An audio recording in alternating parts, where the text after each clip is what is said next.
Olá pessoal, tudo bem com vocês? Então aqui a gente está numa nova videoaula. Nessa videoaula a gente vai falar sobre os aspectos físicos e humanos do Brasil. Nesse primeiro momento a gente vai falar de uma forma geral, depois a gente vai entrar para a parte mais histórica, mas mais resumida dentro do conteúdo de geografia. A gente trabalha mais a conceituação e não se aprofunda tanto. Mas nesse primeiro momento a gente vai trabalhar principalmente indicadores, mapas, índices, e vamos deixar um pouco de lado a parte histórica que vai ser relatado numa outra videoaula. Então vamos lá? Então, Brasil. O Brasil, a nossa capital é Brasília, nós temos uma área aproximada de 8.514.876 km².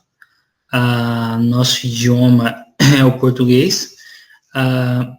Segundo a estimativa de 2019, a gente possui uma população de 210.147.125 habitantes. Somos a quinta maior população do mundo e também somos o quinto maior território em extensão e em população. Somos o quinto. Coincide. Nós temos uma densidade não muito elevada, então a densidade demográfica é de 23 habitantes por quilômetro quadrado. Como que é feito isso, professor, densidade? A densidade é fácil, simplesmente é pegado o número total da área e dividido pelo número total de habitantes, e nisso a gente vai ter um número X que vai dizer o quão habitável é aquela região por quilômetros quadrados. Então, o Brasil em si é 23 habitantes por quilômetro quadrado. Existe essa densidade, é uma densidade realmente baixa, se a gente for ver em relação a outros países. Principalmente o Brasil é muito grande em território. Né? O IDH, o nosso IDH é considerado um IDH elevado, então a gente tem como funciona o IDH. O IDH é o Índice de Desenvolvimento Humano, e dentro disso a gente tem um outro patamar acima do Brasil, que se chama um patamar muito elevado, ou elevadíssimo. Esse patamar provavelmente não, é patamares de países de primeiro mundo. Então o IDH ele é dividido, claro que tem vários indicadores dentro do IDH para fazer o cálculo, mas basicamente ele trabalha com 3 indicadores, que é saúde, educação e renda per capita. Então, dentro do indicador, eles fazem esse cálculo baseado nesses 3 fatores, e com isso eles conseguem um número que vai determinar se é elevado, se é baixo, se é muito elevado. Tá? Mas o que é importante a gente colocar é que esse IDH, como eu falei, 3 fatores ali, mas ele não vai trabalhar somente a renda per capita, ele vai ver a questão de desigualdade, ele vai ver a questão de arrecadação, ele vai levar vários outros fatores em consideração. A saúde, ele não vai considerar somente acesso à saúde, e depois a gente tem apesar de a gente ter problemas com o SUS, que não são poucos, a gente ainda pode se considerar, eu fiz um artigo faz uns 4, 5 meses atrás, posso garantir, por meio desse artigo, dessas pesquisas que eu fiz, que o sistema de saúde ainda é o melhor do mundo, de forma gratuita. Tá? Então, não existe um sistema de saúde que ele tenha uma abrangência tão grande, que ele tenha tantos beneficiários como o sistema de saúde do Brasil, como o SUS, Sistema Único de Saúde. Então, apesar dos pesares, ainda a gente tem um modelo que é invejável. Tá? Dentro disso, eles consideram acesso à saúde, longevidade, quantos anos chega a população, acesso a saneamento básico, tudo isso é considerado dentro desse eixo. E, por fim, o eixo educação, que o eixo educação ele vai analisar analfabetismo, como a gente tem ali embaixo, que é uma taxa bem alta de alfabetismo, até em relação ao Brasil, porque a gente sabe que, de certa forma, alguns desses indicadores, eles são, não posso dizer que eles são camuflados, mas é que eles são lidos de forma total. Por quê, professor? O que tu queres dizer com isso? Porque a alfabetização, a gente tem muitos analfabetos funcionais. São pessoas que sabem escrever o nome, são consideradas como alfabetizadas, porém elas têm uma dificuldade muito grande de ler ou não conseguem ler e nem escrever outras coisas a não ser o nome. Então, com isso, a gente tem uma parcela da população que ela é subnotificada como alfabetizada, mesmo não sendo alfabetizada. E a gente sabe que existe isso, e infelizmente ainda temos, claro que mudou muito as políticas educacionais de alfabetização, principalmente de jovens e adultos, elas têm crescido muito. Isso tem sido muito importante para melhorar esse indicador. E, então, o IDH ele é baseado nisso, pessoal, baseado nesses fatores, faz o cálculo e, em cima disso, a gente tem um número que é apresentado ali como 0,759, que é elevado no Brasil. A nossa expectativa de vida, né, geral, que a gente tem uma expectativa de vida onde o homem tem uma expectativa bem mais baixa do que a mulher, mas, de um modo geral, a expectativa ela apresenta de 73 anos e meio. A mortalidade infantil, que é outro fator que foi, hoje a gente tem até um indicador menos ruim do que a década de 80. Na década de 80, não pode se dizer que é um bom indicador, nenhum indicador aceitável, porque quando a gente tem vidas que são contabilizadas com isso, a gente não tem como dizer que é aceitável ou que é normal, né?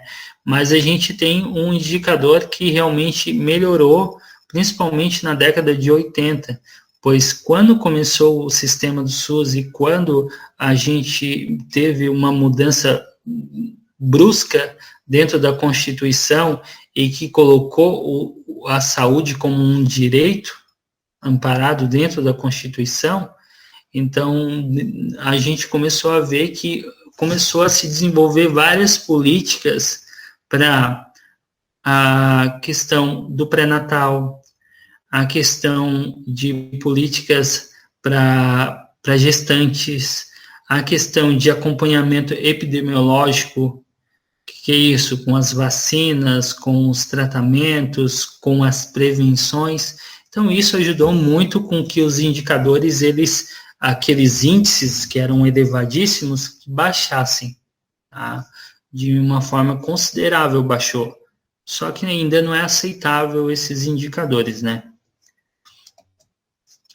Então, saindo um pouco dos indicadores, a gente vai ver um pouco a questão de mapas. Então, se a gente for olhar numa relação global, o nosso país é o quinto maior em território. A gente perde somente para Rússia, Canadá, China e Estados Unidos. Eu brinco que para a Rússia a gente não tem como não perder, né? Porque a Rússia ela é tão grande que ela não coube só em um continente, ela teve que ir para 2 continentes. Então a parte da Rússia ela é tanto fica uma parte na Europa quanto uma parte dentro da Ásia. Então é uma proporção muito grande de terra. A gente tem o Canadá também, que é bem grande em terra, e também a gente tem a região dos Estados Unidos, que além de todo esse território aqui norte-americano, ainda tem a parte aqui, norte-americano não, estadunidense, porque a gente tem mania de falar os Estados Unidos norte-americanos, eles são, mas assim como o Canadá e o México, né? Então, os Estados Unidos, além desse território, eles têm o Alasca também, que é parte, que faz parte da jurisdição dele, que é território dele, né? E o nosso Brasil, né, que eu bem dizer, colocando os outros países da América do Sul, juntos, quase dão a mesma proporção de terra do Brasil, que é muito grande. População, a gente tem 2 países que já passaram 1 bi, né, que é 1 bilhão. Então, só a China e a Índia, a gente já tem quase, digamos, quase 1/3 da população. Né? Quase 1/3 da população, eles vivem nesses 2 países. Então, é muito, né? São países que já passaram de 1 bilhão de habitantes, e a China já está próximo de 1,5 bilhões de habitantes. Então, com isso, a gente tem o Brasil ocupando a 5ª posição também. Os dados, de acordo com os indicadores de hoje de manhã, dia 31/3, que é dados Covid, então o Brasil ocupa a 2ª posição em maior número de mortes e também de maior número de contágios. Existe 2,7 milhões de casos no Brasil, e desses casos, 318 mil mortes. Ali embaixo a gente tem um mais 780, que é o último indicador dizendo quantos que a gente teve no último dia. Então, a gente teve esses indicadores de 3,780 pessoas que morreram nas últimas 24 horas. Então, claro que a gente tem os Estados Unidos, que ainda é além do Brasil, né, que está com o número mais elevado, mas também temos que levar em consideração que o Brasil é um país que tem um grau bem alto de população, e foi um dos, não foi um dos últimos, mas não recebeu tão cedo os contágios como os americanos. Então, com isso, a gente tem diferença nos indicadores e até mesmo a política, né? Quando a gente fala da política governamental, tanto de uso de medicamento quanto de vacinação e controle, a gente vai ter também muitas diferenças de números aí. Então, o Brasil, para a gente se localizar, a gente se localiza abaixo da linha do Equador. Então, por isso a gente faz parte do hemisfério sul, e a gente também faz parte do ocidente, pois a gente está na parte ocidental, a gente não está mais voltada à parte asiática, voltada àquela parte oriental. A gente é considerado parte ocidental. Para a gente compreender um pouquinho melhor, aqui eu coloquei um mapa da América do Sul, e a América do Sul ela é dividida em 4 partes: países platinos, Guianas, países andinos e Brasil. O Brasil é uma grande proporção de terra, né?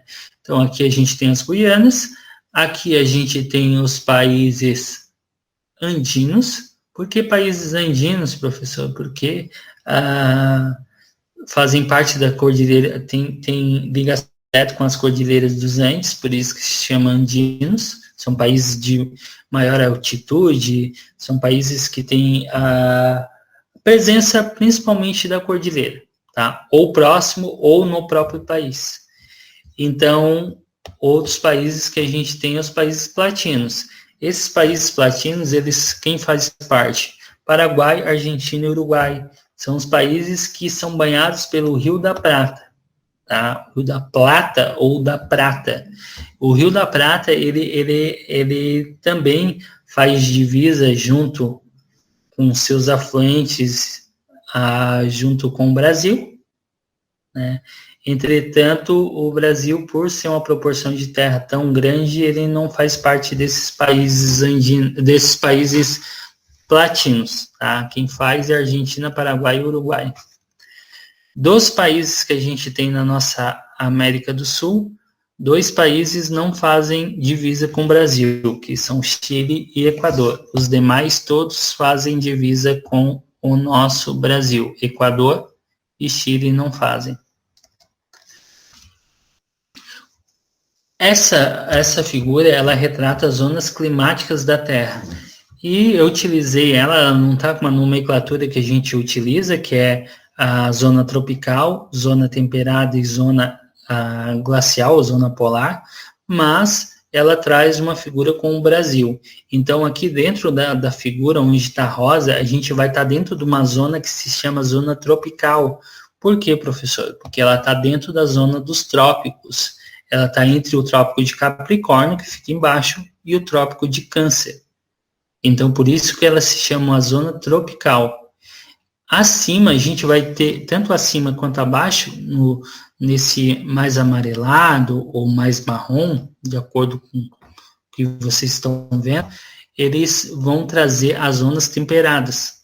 O Brasil, ele faz tanto parte da zona temperada quanto da zona tropical. E a gente vai ver um pouquinho mais à frente sobre isso. Então, qual a influência que tem isso? Qual a influência que tem é que nas zonas glaciais são frias, independente da estação do ano, é frio na zona polar. Na zona temperada, a gente vai ver uma diferença de temperatura, tanto na zona norte quanto na zona sul. A gente vai ver estações bem definidas. Professor, como isso? O verão, provavelmente, ele vai oscilar numa temperatura no Brasil, de 20 a... Vamos só mostrar aqui, zona tropical, só para a gente entender. Na zona tropical, ele vai ter uma estação pouco definida. Eu não vou ter uma diferenciação muito grande entre uma estação e outra. Na zona tropical, que é essa zona em rosa, o verão e o inverno, eles vão dar pouca diferença de temperatura, ou seja, digamos um Rio de Janeiro. O Rio de Janeiro, ele vai oscilar entre uma temperatura no verão, tem uma temperatura de 25, 27, até mais ou menos 40 graus, ou podendo passar um pouquinho. Então, essa é uma temperatura típica de um verão no Rio de Janeiro. Já no inverno, o inverno dele vai variar entre uns 30, 32 graus até 16, 17. Não é muito comum abaixo dessa temperatura. Agora, a gente já vindo aqui para a zona temperada, a gente vai ver um pedacinho da região de São Paulo, que é a Terra da Garoa, e o restante da região sul. Aí, na região sul, a gente vai pegar Santa Catarina, que é um exemplo. Santa Catarina, temperaturas no inverno de mais ou menos menos 5 até, com máximas até em torno de 17, 18 no inverno, pouco aumenta mais do que isso. É raro os dias que vão aumentar a temperatura. E no verão a gente vai pegar temperaturas de provavelmente de 17 graus até 35, 40 graus. Então depende da região. Então com isso a gente vai ver que as estações do ano elas são bem definidas. O inverno e o verão eles vão ser bem definidos. As temperaturas vão ser... Então, já nessas outras zonas, na tropical, a gente não vai ter muita diferenciação. E na Ártica, que é a glacial ou polar, que é na Ártica e Antártica, aí a gente não vai ter diferença nenhuma. Porque sempre vai estar frio. Tá? Sempre vai estar frio. Só essas zonas climáticas, elas influenciam diretamente no clima de uma região, como o Brasil. A gente aqui já consegue ver muito aqui um mapa na região abaixo aqui, como a região temperada ela influencia no clima, criando um clima temperado e superúmido. Professor, por que temperado e superúmido? Porque é uma zona temperada e é úmido porque ele sofre muita ação, tanto da região da Patagônia, que vem ventos, tanto da região polar, que vem do Antártico, quanto da região do Oceano Atlântico. Então, a gente vai ter muitas frentes frias ali, muitas chuvas, vai ser um tempo muito úmido, não pouco seco. Então, todas as regiões aqui, os climas, eles são definidos por isso, zona climática, não só por isso, por relevo, por correntes de ar, por biomas que a gente tem na região. Tá? Então, tudo isso vai influenciar diretamente. Os relevos, a gente tem dentro do nosso mapa do Brasil, basicamente a gente está dentro de um mapa de planalto e planície, tá? Que são basicamente isso, a estrutura a estrutura geológica do nosso território. Os biomas, eles vão apresentar uma variedade muito grande. A gente tem o bioma da Amazônia, temos o bioma da Caatinga, do Cerrado, temos do Pantanal, o bioma da Mata Atlântica, que é a região aqui, principalmente onde estende de Santa Catarina até a ponta do mapa aqui em cima. Então, e a região também do bioma dos Pampas, que ele pega uma parte de Santa Catarina e que vai até Rio Grande do Sul. Não é restritamente somente o Rio Grande do Sul. Não, a gente tem uma região de campos também, de Pampas, aqui em Santa Catarina. É menor, é pequeno? Mas não é inexistente. As regiões, o nosso país ele é dividido nessas regiões, nas 5 regiões, que são Norte, Nordeste,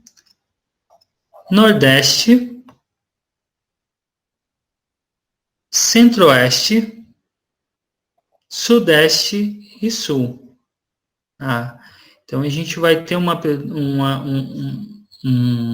mais estados dentro da região Nordeste, né? Em seguida, a gente vai ter outro estado que é bastante grande, que é a região Norte. E também, logo em seguida, a gente vai ter daí o estado de Minas Gerais, a região Sudeste, que é a região do estado de Minas, Espírito Santo, Rio de Janeiro, São Paulo. E, por fim, no entreposto, a gente vai ter a região Centro-Oeste, que tem 3 estados também. E a região Sul, que também possui 3 estados. A região Sul, aqui em Goiás, a gente vai ter ainda o Distrito Federal, no caso Brasília, que é a capital do nosso país, que é apesar de estar dentro do território de Goiás, ele tem jurisdição própria e ele faz parte como uma representação federativa nossa. Por fim, os aspectos culturais, né? Com esse Brasil imenso que a gente tem, com todas as ações, com todas as influências que a gente recebeu, não teria como a gente não ter um país com uma miscigenação tão grande como é. A gente tem muita influência, a gente teve influência dos indígenas, tivemos influência dos africanos, tivemos influência dos europeus, asiáticos. Então, o nosso país, ele teve um choque com muitas culturas, e isso fez com que a gente criasse uma diversidade cultural muito grande e várias formas de ver um mesmo tipo de cultura, ou uma mesma forma de cultura, como até mesmo se a gente for ver aqui na região sul, a gente fala muito do boi-bumbá, né, do boi de mamão. Então, o boi de mamão, para a gente, é uma cultura que a gente recebeu através da cultura açoriana e que na região norte, nordeste, eles já trazem através do quê? Do boi-bumbá, outra representação através do garantido, do caprichoso, Então, com isso, a gente tem as próprias culturas que a gente absorve e que deveriam vir para a gente como quase uma universalidade, que é algo comum a todos, ela diferencia. Então, o nosso país, de tão grande que ele consegue fazer essas difusões culturais que a gente, ou outras formas de concepções culturais que a gente tem de uma mesma cultura, ou de um mesmo costume. Né? Pessoal, seria isso então. Espero que vocês tenham gostado da aula, espero que vocês tenham compreendido o conteúdo. Não falei propriamente da história da colonização do território, colonização e expansão do território brasileiro. Vai ser para uma próxima aula, então, porque é um assunto que a gente vai tratar de uma outra forma. Então, espero que todos tenham entendido o assunto e qualquer dúvida é só mandar uma perguntinha ou no próprio YouTube ou até mesmo através de outras redes. Bom, pessoal?